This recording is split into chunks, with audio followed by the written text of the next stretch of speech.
It's a really fascinating game, Street Fighter 6. It's so different than Street Fighter 5 system, right? Like the game is so unique. I actually think it has a lot going on under the hood that's gonna be pretty fun. So if you guys don't know, punish counter is similar to what Street Fighter 5 did with crush counter, right? So when you block a reversal attack in Street Fighter 5, you're in counter hit recovery. Any move that had crush counter properties would just tag you and it would just go bring, and then you would just explode like Sonic. All your rings would pop out and you get a big ass combo. Punish counter is on the recovery of all moves. If somebody does something that's like punishable by a jab, you get a punish counter on it. If you whiff punish somebody in neutral, you get a punish counter. The reason this is so interesting to me is that punish counters change frame data. Then you add on top of that drive rush. You hit somebody with a normal and you can dash cancel. You see the green dash that comes out on the screen, right? It gives you additional frame advantage where combos you normally can't do are possible. And interestingly enough, I don't know actually if those two things stack. Then you add on top of that, according to people in this version of the game, burnout gives you extra frame advantage when you hit people too. What about a hit on somebody that is a punish counter into a drive rush on someone who's in burnout mode? Every move is just gonna have a very interesting combo situation to think about. Knowing your character in and out and knowing what works situationally, it gives you so much room to optimize every hit and confirm that you do, right? And I think it's like a good answer to, a lot of people talk about Street Fighter 5's offenses and confirms and combos and stuff, and it's very like everybody does this combo, this is that combo. This game will have that too, right? Because everybody will learn to optimize.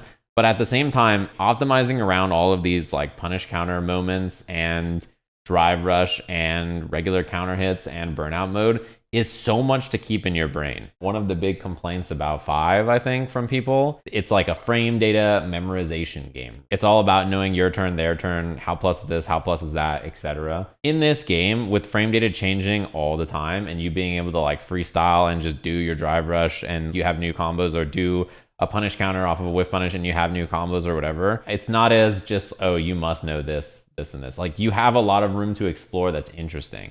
And on defense, they have a parry. Adding a parry really messes with the flow of your turn, my turn. Your frame advantage is far less impactful if parry is a threat, or if you have armored moves, or everybody has meter at the start of the round. So invincible reversals are scary. There is like an alpha counter in the game as well. There's a lot to consider right away in terms of how you spend your gauge on defense there, and that the gauge just has so much stuff that you can do that are really situationally very strong. And situational awareness in the game will be super important because of all these different factors. If you're like, oh my God, all this frame data and punish counter, this is gonna be so complicated, you can just learn the combo that works on regular hit and then do that combo no matter what. The extra frame data is to squeeze out extra juice from every interaction as you improve, but you don't need to do that when you first start or ever if you don't want to. You can just do the simple thing all the time. It's fun when a game has decision making that's hard to figure out in the moment,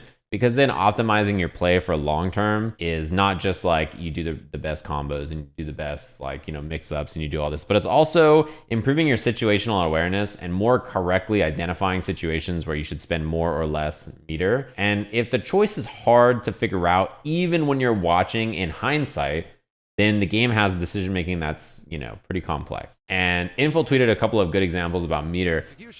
So he blocks and then he tries this like big fancy combo and then he like can't get anything at the end, right? He's out of gauge and he just burns himself out. You cannot just autopilot and do like drive rush into this, into that, because you just don't have the bar for it, right? So you block something like this and you have to figure out very quickly, oh, this is the right combo for me to do, instead of then burning yourself out. And even though your opponent spent level 3, you do the complete wrong punish and you're like, fuck. And I think this situation that he mentions in the second one is the one that's like the most important. Kim has full drive and a big life lead, but quote unquote overextends with some EXUs. You spend a bunch of bar on stuff and then she leaves herself quote unquote safe, right? Like she has 2.5 bars here and almost kills Ken, then runs in for pressure. And you feel pretty safe, right? You're like, okay, I spent bar and I'm down to 2.5, right? Like I'm chilling, this is totally fine.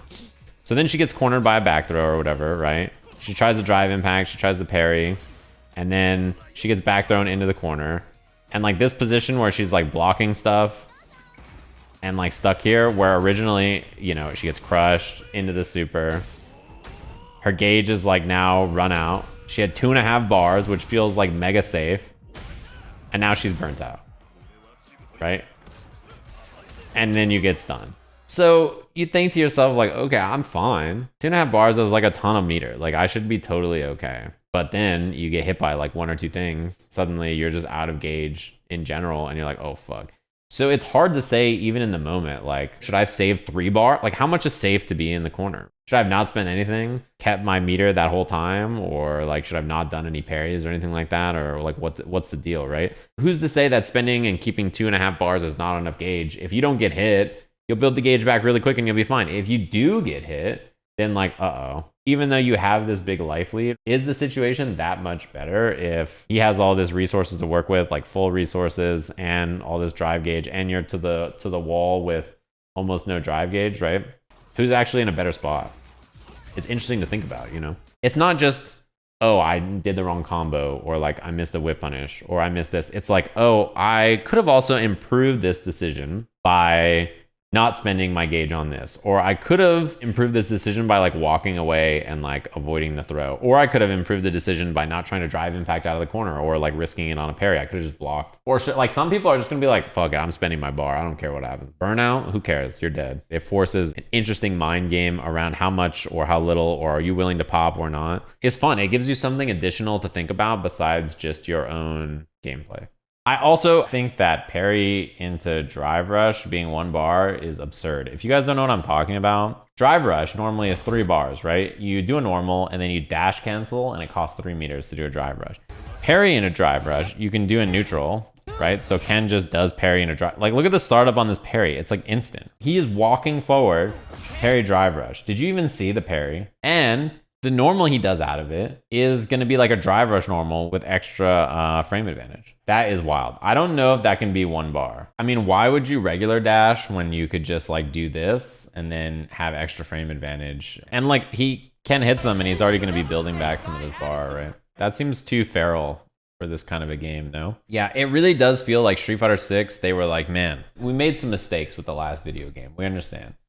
Now it's time for us to make a sick video game package that has all the shiny bells and whistles that everybody wants. Like all fighting games on release are usually the worst they'll ever be, right? They only improve over time with more balance tuning and like people getting better at the game. But if the game launches and is actually a real video game that has the World Tour mode and all this cool online stuff and a training mode that's actually functional and has good things in it and good online play, that's what you need. The video game itself and how it is like a one-on-one game between other people, that part is always going to be like very subjective. And it's going to take a bunch of time to figure out if you like that or not, probably. But the actual package of a video game having cool features is not as subjective. There's so many fucked up things that happen with Street Fighter 5 between the launch, how bare bones it was, the lack of like any single player content. There was no story mode. It didn't even release with the game. The roster, how messed up some characters look, how nasty things were on release. The root kit, 8 frames of input lag in the game, variable too. So it was like all over the place. Give a thumbs up, the online play being bad too. There was not like a nice thing about it on launch. It was brutal. So like by comparison, you look at Street Fighter 6 and it's like, man,